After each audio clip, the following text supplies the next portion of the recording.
you entered in. These three doors over here on the far left-hand side of the classroom, you want to push the door on the far right, like Sarah's demonstrating up there, and they'll send you out on your way.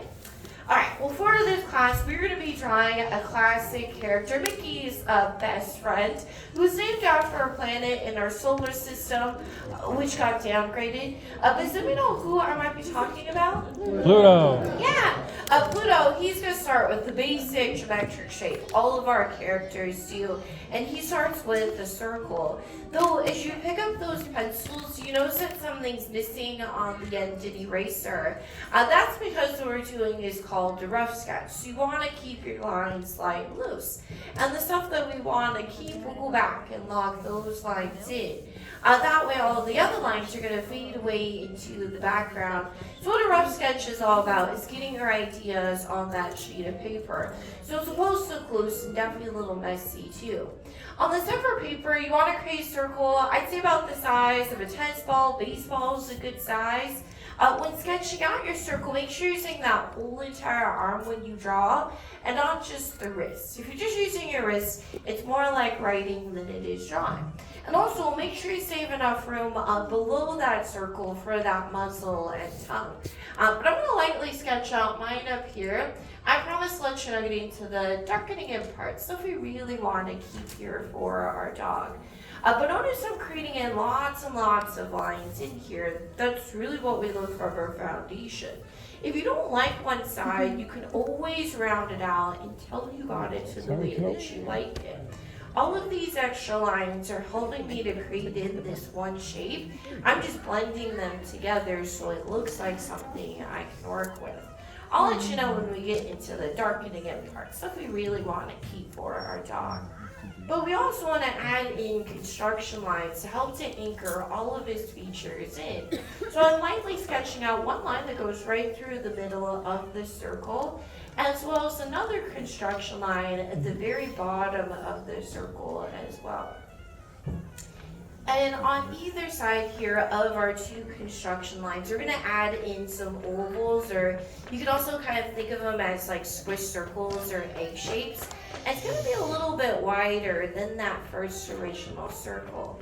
So in my right hand corner, I'm going to lightly sketch out an oval. And I'll do the same thing over along the left hand side.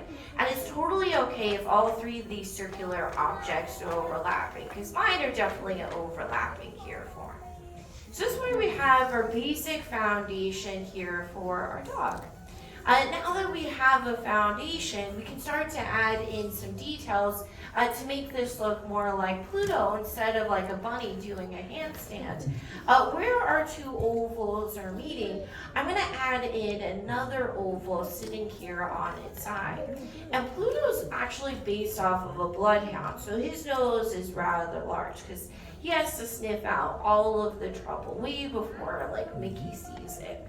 But his nose is something I want to keep, so I'm going back with more of a heavier line to really lock it in. So notice now how it's standing out from the rest of the under drawing. But his nose doesn't sit flat on his face, it sticks out towards us quite a bit. Hopping up above the nose, I'm going to draw in this like stretched out rainbow shape. I'm just stretching this here on either side of his nose. And he's got three snout lines, so right above that one, I'm going to add in two more rainbow shapes. With those snout lines in place, we can start to form in his cheeks. To sketch out his cheeks, what we'll do is connect our third snout line to our oval and our circular meeting. So it's going to look like a little baby rainbow shape that you're adding in here on either side therefore. With these being his cheeks, we can give him a smile. To create in his smile, on the insides of the cheeks on either side, I'm going to draw in these little sideways letter J's, or you can also kind of think of them as like the little candy cane shapes here too. And then we can start to go back and really pick out our favorite oval line here along the sides. So I'm going to stop it right before I meet that construction line in the middle, so I'm not curving it all the way back up towards the top of his nose. Kind of think of them as they look like these two big letter C's, or these like big upside down like question marks or like hook shapes here for him too. To connect it in the middle here for him, what I'm going to do is curve it up towards his nose just a little bit to create in this like hill or a rainbow, and curving that right back over towards the other side. With this muzzle locked in, we can start to give him an open mouth smile. And to open up his mouth, I'm going to hop back in towards his smile on either side and very lightly sketching out a line going right through the muzzle, just so I know where it's poking out here on either side there for him. And where these two are poking out, I'm going to lightly connect them at the bottom by sketching out a letter U curve. But I also want to give him a lower lip too. So I'm going to hop back in towards the outsides of the cheeks, and I'll do the same thing again. I'm keeping all of these lines really light and loose here for him, because when a dog is like super happy, like what is usually hanging out of their mouth? Yeah, the tongue.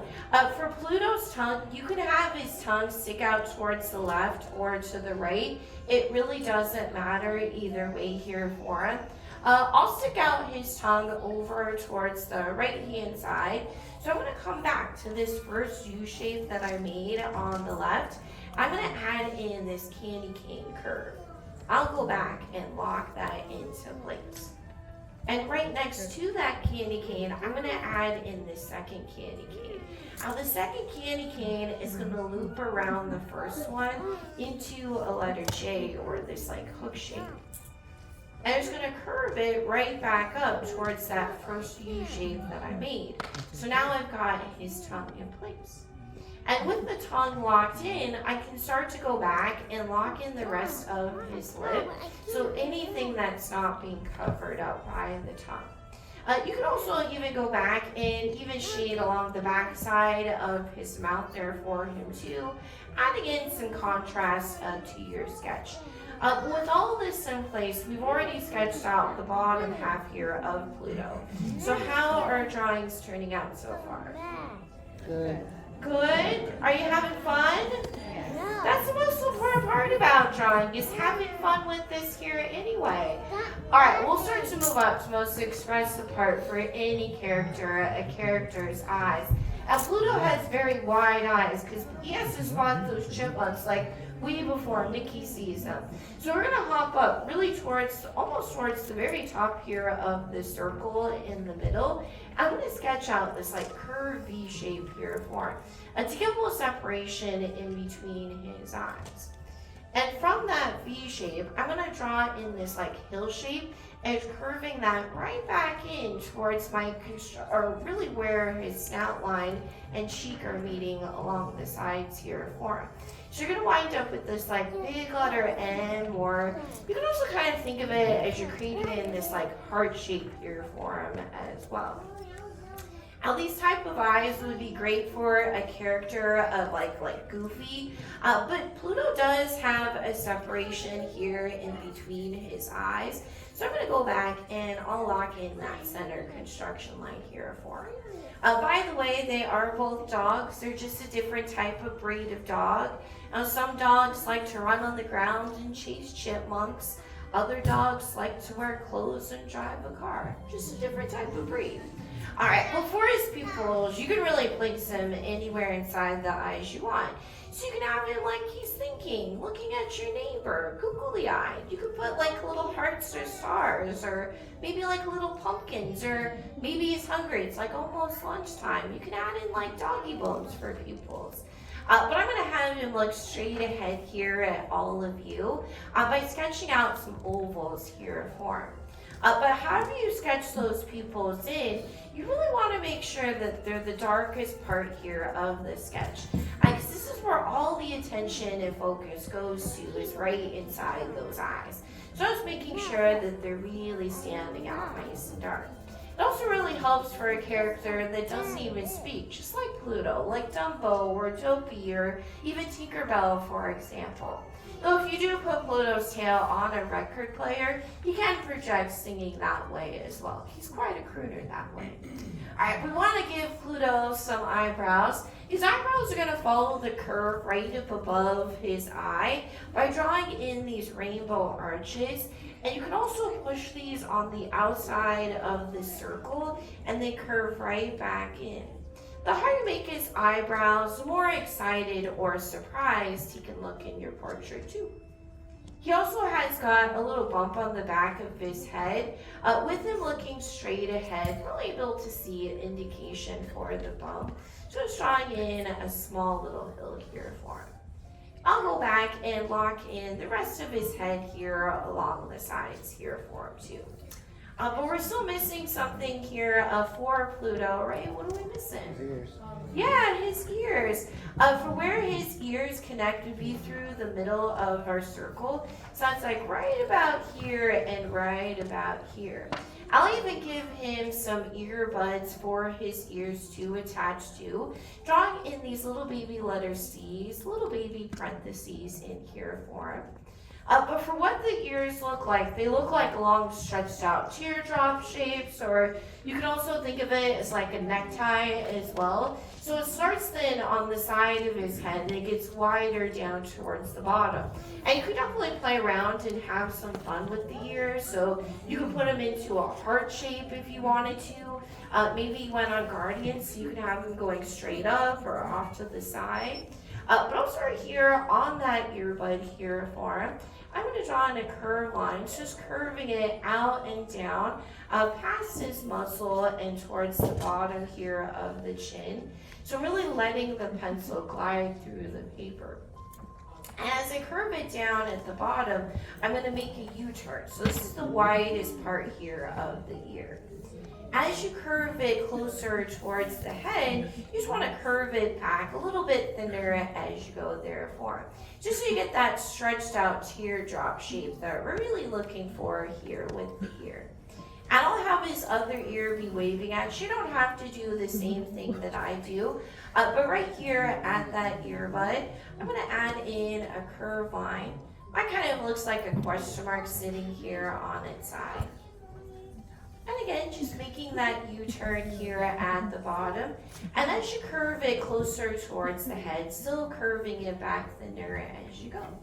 Now, Mickey actually wasn't the first owner of Pluto. It was actually a different Fab 5 member who owned Pluto first, the only lady member of the Fab 5. So I know who I might be talking about? Minnie? Yeah, Minnie actually owned Pluto first. At the time, she named the dog Rover, but then she figured out she was more of a cat lady, so she adopted Figaro, the cat from Pinocchio, and then she gifted the dog over to Mickey. And then there was this like brand new planet that was discovered out in the solar system, so they decided to name him after that brand new planet. Of course, it's no longer a planet anymore, but Pluto is definitely still a star. I'm just going back and shading in his ears as well as I shaded in his nose there for him. I'll even give him some short little doggy whiskers on his muzzle there for him too. I'm drawing in just like little baby flicks of the pencil as well as you can add in like some little baby whisker dots there for him too. But really the last step an artist needs to make though is a signature. And you can sign your name wherever you feel it fits best. And after all done, you have sketched out your very own Pluto. All right, so how did we all do? Oh yeah, awesome. Did we have fun? Yeah, well I want to see each and every one of your sketches before you go. On the count of 3, go and show me how you did. And don't forget, take a look around because everybody drew different. All right, so 1, 2, 3. Pluto, let's take a look. Very nice job over here. Looking super cute and adorable. Looking great in the backgrounds too. Nice and dark with your drawings back there. Definitely having some fun with his ears and even creating some different expressions here for him too. Looking great over here as well. looking super cute and adorable here with our dogs.